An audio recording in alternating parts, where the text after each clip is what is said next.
6:30, and because it is 6:30, it's time for Ushpizin. Mm. And Rabbi Gila, would you like to introduce Karen with some proper Aramaic? Well, it's really a delight to be together. I'm only sorry it's our last night on of Ushpizin. So it is the holiday Sukkot of temporality, of life being ephemeral and the seasons changing. So we go with the seasons, but it is really wonderful to be together. And tonight is Hoshana Rabbah, begins the seventh night of Sukkot, has its own special name. It is the Great Save Us, Please. So I know that that's something dear to all of our hearts to to ask this year, especially for being saved on so many different levels. So we are fast approaching this as the light is waning. So I'm going to recite our Azamin La Sukkah, our invitation to the Sukkah. I'm so delighted that Karen is going to be introducing us to our exalted guests tonight, some Jewish artists, especially Marc Chagall, a great favorite of a lot of ours, but not necessarily someone we know that much about. So it will be wonderful to hear from an artist about an artist. Azamin la sukkah ushpizin hilahin.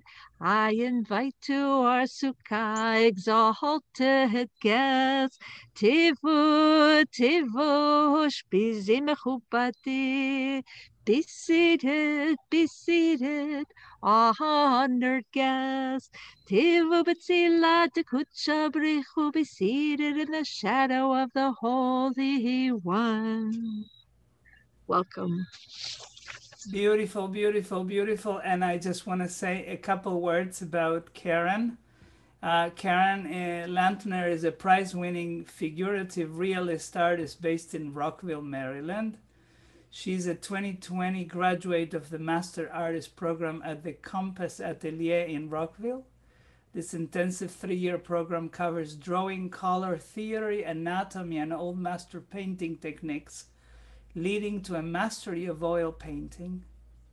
She has also studied at the Yellow Barn in Black Echo in Maryland, as well as the Hanoi Fine Arts University in Hanoi, Vietnam. Um, Karen is also a photographer whose photographs hang in the American Embassy in Niamey. I hope I pronounced that right, in Niger. Yes. And, and the American Cultural Center in Hanoi. Karen has traveled all over the world and has lived in Africa, Asia, Europe, and South America, as well as the US. And without further ado, I'm so honored and excited to have Karen with us. And please, please, please take it over. Thank you, Ramon. Well, when Ramon first asked me to talk about Jewish artists, I decided to focus on one, but which one? There are so many, hundreds, maybe even thousands. I looked to the traditional list of Ushpizin and read that each of them represents uprootedness. Abraham left his father's home. Isaac went to Gerar during a famine. Jacob fled from his brother Esau to the house of Laban. Joseph was sold to merchants and taken to Egypt. Moses fled to Midian after inadvertently killing an Egyptian. Moses and Aaron wandered for 40 years in the desert, and David hid from Saul in the wilderness. Our temporary dwellings remind us of this uprootedness. We'll see tonight how Marc Chagall also represents this uprootedness. I also wanted to talk about an artist whose Jewishness is reflected in the art. So I settled on Marc Chagall. You will see in this brief presentation how his long life spanned living in the Russian Empire within the Pale of Settlement, 2 world wars, the near annihilation of European Jewry, and the creation of the State of Israel. Let's look at his life chronologically, and then we'll focus on several paintings. Along the way, we'll focus on his paintings to study his artistic techniques and themes. So let me start screen sharing, and hopefully this will work.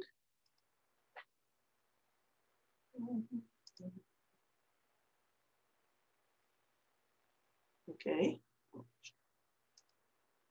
There we go.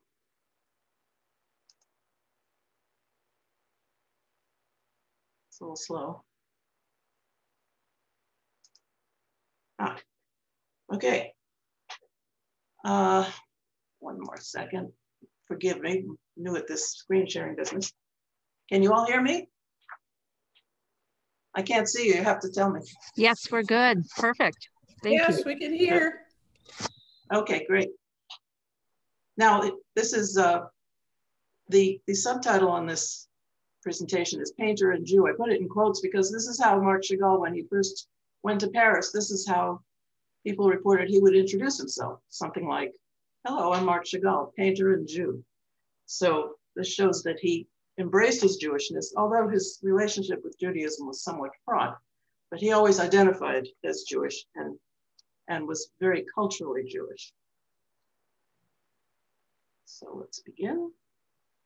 This is a nice painting with him and the Eiffel Tower. The Eiffel Tower is a recurring theme in his work, as is, this could be a goat or horse or something. He often has animals, and we'll talk about the composition later, but just remember this painting. He was born in 1887 in Vitebsk, which is a town in Belarus. First name was Moshe Zakharovich Chagall, which became Moshe Chagall, which eventually became Marc Chagall in the French version. It's related to the name Siegel, if anybody's named Siegel, maybe you're related. He was born into a family of observant Hasidic Jews. His father was employed by a herring merchant. He often has fish motifs in his artwork. He had a very happy childhood by his own admission. He wrote a book called My Life, talking about his early life. He attended Cheder, he got a good Jewish education. The shtetl was near Vitebsk, but it was separate. It was a separate Jewish market town. He wrote of those early years, quote, day after day, winter and summer, at 6 o'clock in the morning, my father got up and went off to the synagogue. There he said his usual prayer for some dead man or other. On his return, he made ready the samovar, drank some tea, and went to work. Hellish work, the work of a galley slave. Unquote. Much of what is known about his early life has come from his autobiography. In it, he described the major influence that the culture of Hasidic Judaism had on his life as an artist. He related how he realized that the Jewish traditions in which he had grown up were disappearing and that he needed to document them. It was a vanished world. During this period in Imperial Russia, Jews had two basic alternatives for joining the art world. One was to hide or deny one's Jewish roots. The other alternative, the one that Chagall chose, was to cherish and publicly express one's Jewish roots by integrating them into his art. Now, in this slide, we can see this painting. It's called Green Violinist. It's from 1924, obviously why it's called Green Violinist. His face is green. So this is part of his style. He uses lots of white often in the background with pops of color. We have purple, we have green, we have orangey red. Here's a fiddler. He's on the roof. You can see he's on top of the rooftops of the town. There's a little animal here. He often has animals. Here's more of the town up here. And here's a figure up here at the top, floating above the rest. Could be the artist himself. Looks like he has maybe a tallis on under his coat. So he's obviously a Jewish fiddler. One thing about Chagall's art, often he has what's called a modern composition. That is, a lot of the elements perhaps aren't related to each other. This one, not so much, but we'll see it more in others. Also, a lot of elements are bleeding off the edge of the canvas. So here, the violin isn't quite totally contained within the frame of the canvas, and the houses also are somewhat off, and the animals is somewhat off. So it's called a modern composition. Let's see. In 1906, he went to St. Petersburg. He was accepted into an art school. He learned traditional figurative painting, realistic, pretty traditional. He visited Vitebsk often during these years. On one of those visits, he met Bella Rosenfeld, who was to become the love of his life.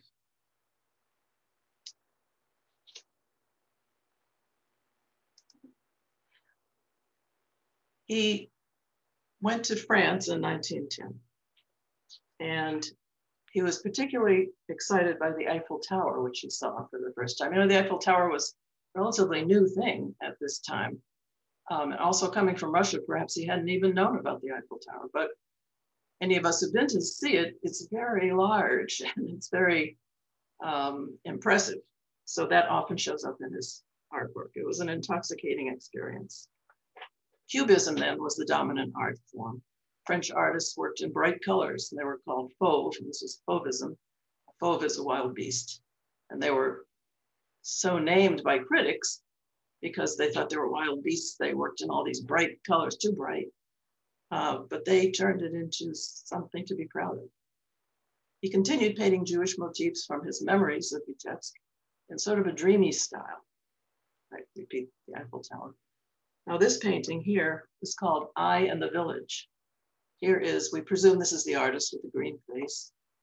This looks like a goat or a sheep, some farm animal. It's really a painting of rural life. Here's a man going off to maybe with his long sickle. There's the village in the background. Here's a woman milking a cow. This could be a tree. It could be a bouquet of flowers, not sure. But again, there's lots of white. There's blue, red, and green, bold colors. One thing interesting, as I looked at this picture, I noticed that the artist is wearing a necklace here. It looks like a necklace. And can you see my cursor, by the way? Yes. Can everybody? You can see my cursor, okay. I just lost it.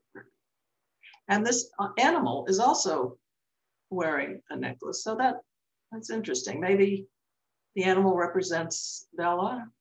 Not sure about that. The animal is beautiful. So that could be his interpretation of his love of his life.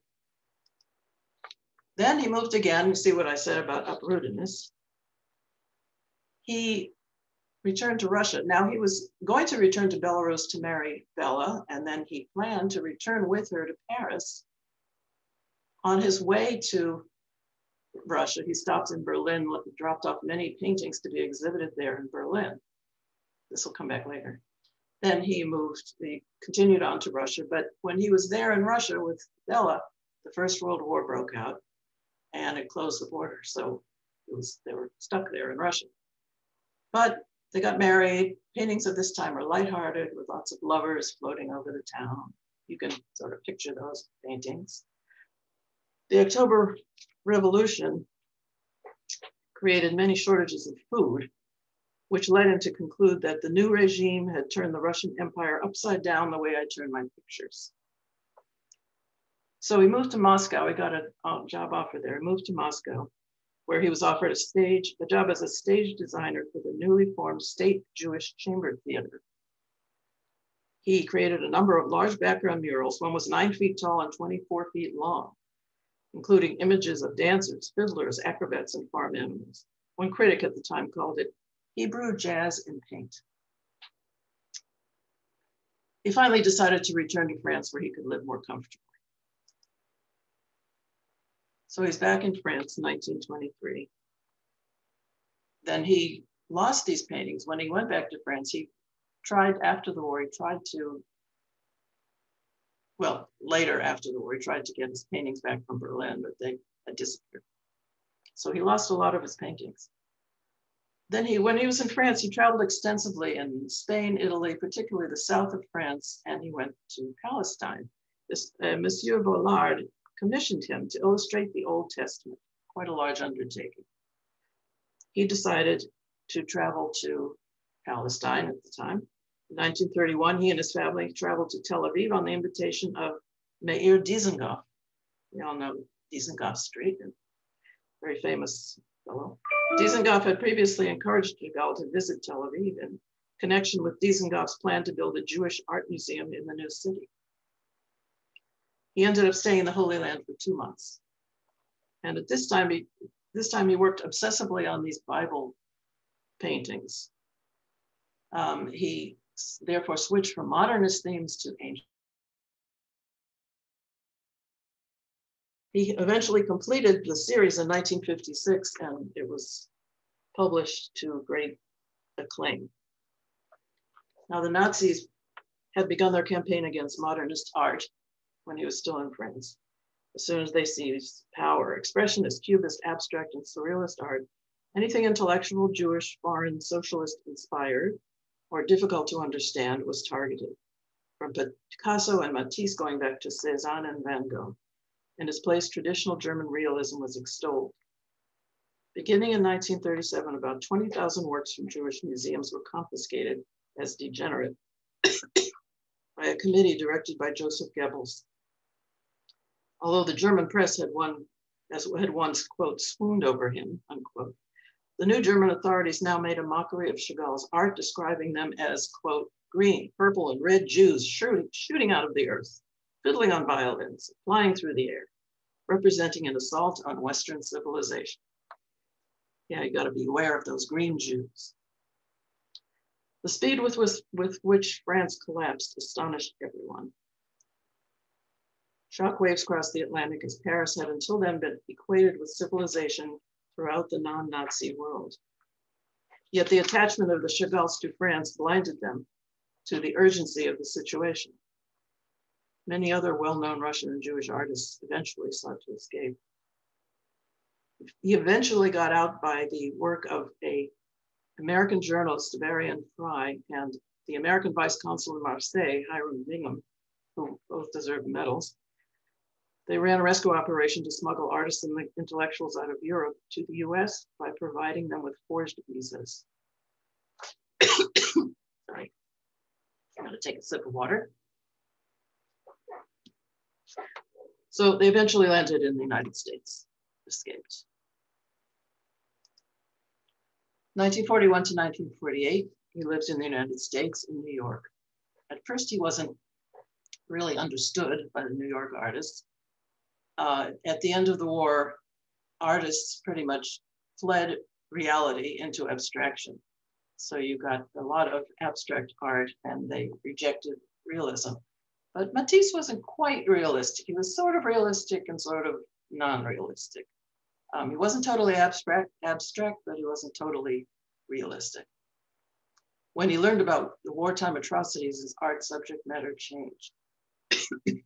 In 1944, Bella died and he stopped painting for a year. She died suddenly due to a virus. Now here we have a painting here. It's called The Bride. It's done in 1950, so it's a few years after Bella died. And here you see the bride, and she looks very lovely, although a bit ghostly. Now his background is blue, deep blue instead of the white we saw previously. Here's a fish representing his father, or in honor of his father. Here's a goat. Here is the violin, or maybe a cello. The violinist behind there. Here's a rooster. Oh, sorry. Too soon. Here's a rooster. He's often, people think, he didn't say this, but many critics think that the rooster represents the artist. Although you have this man here caressing the woman. So again, this is a modern composition.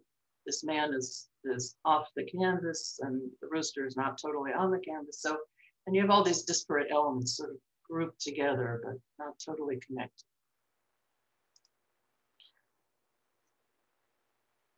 He moved to France in 1948. He decided he wanted to live in France after the war. So he chose to live on the Côte d'Azur near Matisse and Picasso. He was not really friends with them. They were somewhat rivals, but they did respect each other. And Picasso, in fact, said, when Matisse dies, Chagall will be the only painter left who understands what color is.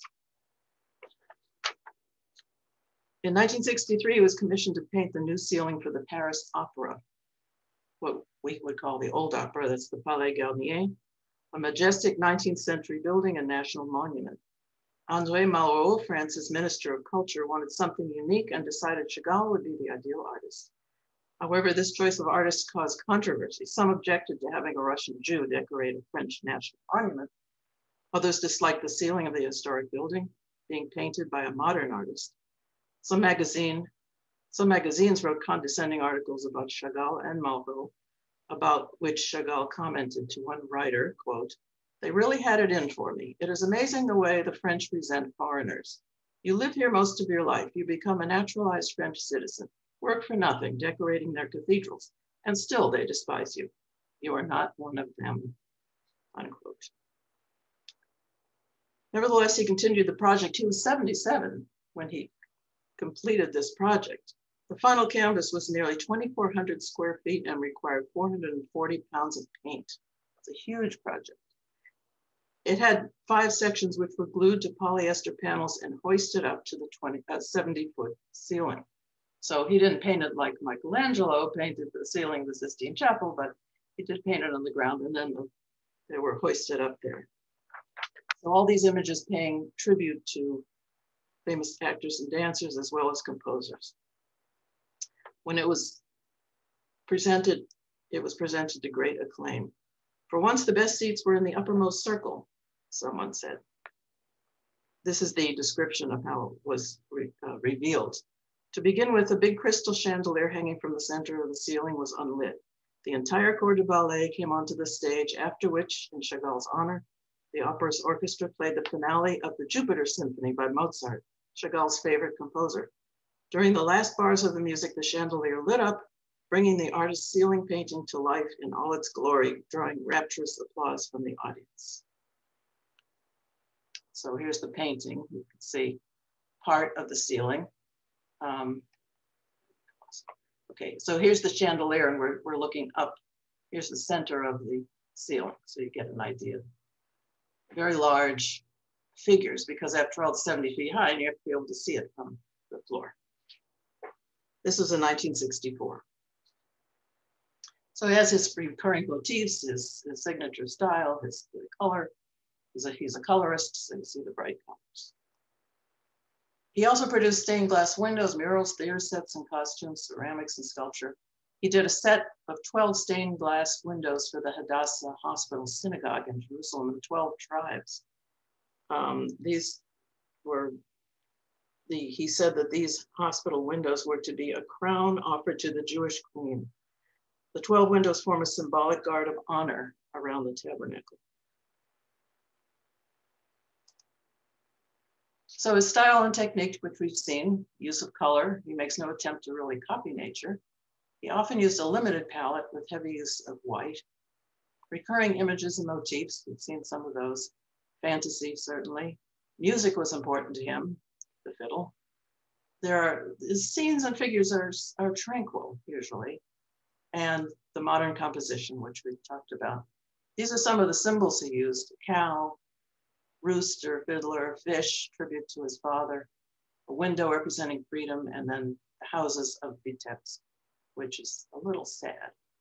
The circus scenes, he did lots of acrobats, which I haven't shown, but he did circus scenes with acrobats, which represent joy, horses, the Eiffel Tower, and the goat, which could represent the scapegoat from Yom Kippur.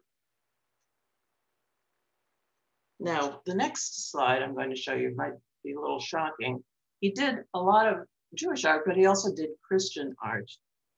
Here is one painting he did called the White Crucifixion from 1938. Now, this painting is Pope Francis's favorite painting. He has said that. Why is that? Well, let's look at it first. Here's Jesus on the cross. He doesn't look like he's writhing in agony. He looks somewhat calm. He's wearing, instead of a loincloth, he's wearing what? The talit. Around him, there's all sorts of chaos and mayhem and violence going on. Here's the synagogue burning. Here's a man running, carrying whatever he can. There's a chair overturned here. Here's the Torah in flames. A woman with a baby running off the edge of the canvas. Here are two other people. He's running, carrying a scroll, running away. Here's some people trying to escape on a boat. Here's the town of Vitebsk, or the shtetl in flames. Here are people weeping and wailing up here. Maybe the rabbi is floating, ghostly. And this could be angry villagers. I'm not sure what this is, but it could be Nazis, it could be the bad guys. But it turns anti-Semitism on its head. Now, why do I say that? In the Gospel of Matthew, Pontius Pilate washes his hands of the murder of Jesus, at which point all the Jews there say very strangely altogether, his blood shall be on us and our children. That is the basis upon which anti-Semitism rests. And that is what Pope Francis wants to change. So this is why he likes this painting. It turns anti-Semitism on its head. Instead of the Jews being cruel and violent toward Jesus, here's Jesus, or at least in his name, causing all this violence and cruelty. So I think that's a very important painting, and it's important for you to see. So that is the end of my presentation. Hope you have enjoyed it. I have to say thank you, Ramon, for and Rabbi Gela for sponsoring these sessions. I mean, if you hadn't asked me to do this, I would never have known this much about Marc Chagall, and I really thank you for that. And we thank you for bringing such a divine presentation to all of us. It's certainly an impressive thing. I think Cantor Neil Schwartz raised his hand. He wanted to ask something. I remember being very struck by the book of Chaim Potok, My Name is Asher Lev, and I have long suspected, it's been so many years since I read it, I do not know whether or not it was identified as being about, in a fictional manner, about Chagall, but I'm wondering if you could speak to that suspicion I've had the rest of my adult life since I read it. I just haven't, I've got so many other things I've got to be reading. I haven't gone back and tried to reread it myself and figure it out. Yes, well, as you recall, Asher Lev was an artist, a young artist, and he got into a lot of trouble and he was from a very Orthodox Jewish family. And he got into a lot of trouble by doing a painting showing his parents being crucified, which could cause some consternation in the Jewish community. And anyway, this caused a lot of problems, and it turned out he left. I think he left his religion. He certainly moved away. But it was definitely, I think it's agreed that it was certainly the inspiration that was Marc Chagall. I don't know if the actual story was from him, but there is a connection there. So well spotted, Cantor Schwartz. Well spotted. Okay, it wasn't just my imagination. No. Thank you so much. So there are a few in the chat. David Goldstein says that the Jewish Museum in New York had a great exhibit a year or two ago on Chagall, another artist who had their start in Vitebsk, and he's bringing a website that anyone that is interested could actually profit from watching. And then Liora Moriel, of course, tells us that Dizengoff was none other than the mayor of Tel Aviv. And Susan is thanking you for the interesting, informative, and well put together presentation. So we have one. I just want to say Evelyn Zuckerman asked, where is this painting? I assume you mean the last painting. It's at the Art Institute of Chicago, that painting, The White Crucifixion. It's at the Art Institute of Chicago. Fabulous. Thank you so much. This is Judith, even though my name isn't up there. So this is really wonderful. If when Ramon mounts the YouTube or the video of what you've done, it would be great if you would have, if it wouldn't be too much trouble to identify where these paintings are found right now. This was wonderful. Thank you. Thank you. Let me echo that as well. Thank you so much, Karen. Just fascinating.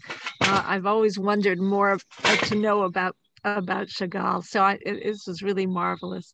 I want to just say that this is going to, in a moment or two, bring to a close our 5 nights of Ushpizin, and it's been an amazing, lovely event, continuing the wonderful month of Slichot that Chazan Ramon hosted. And we are so happy to have this expanded community of folks who have been participating. You know, Shmini Atzeret, which comes tomorrow night, it begins tomorrow night. People say, well, what's the whole point of Shmini Atzeret? Nobody could really understand what it's all about.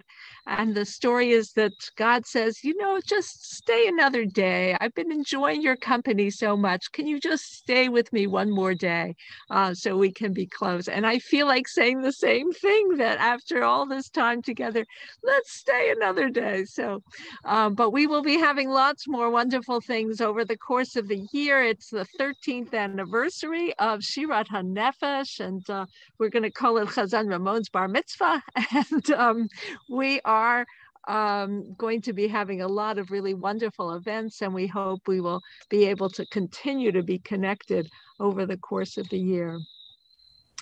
Chazan Ramon, do you want to close things off? Is there a song, a nigun that we could go out with? So here is from Psalm 118, the words, Odecha ki anitani v'tehi li lishua. Let me put them right here for you so you could see them. With this beautiful melody that says, Odecha ki anitani v'tehi li lishua. Odecha ki anitani v'tehi li lishua. Even masu havonim hayeta lerosh pina. Even masu havonim hayeta lerosh pina. Me'ed Adonai hayeta hazot היא נפלאת בעינינו. מת אדוני העת הזאת, היא נפלאת בעינינו.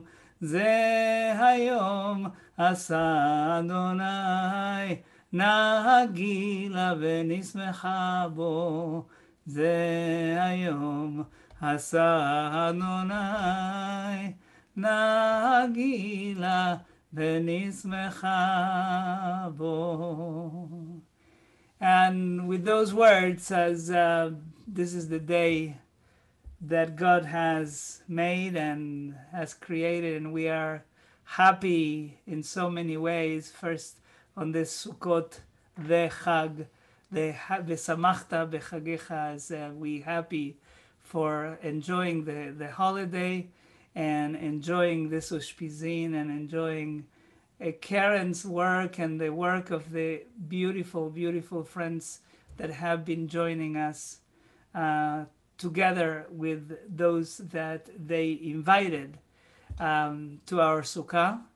May you all have Chag Sameach and Shabbat Shalom, and that we'll figure out what to do to get together again.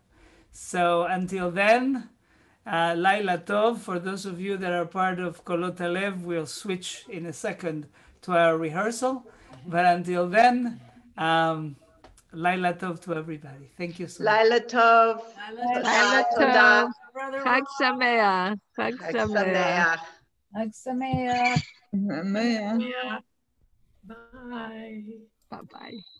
Chag Sameach. Gotta get to join you. Sameach.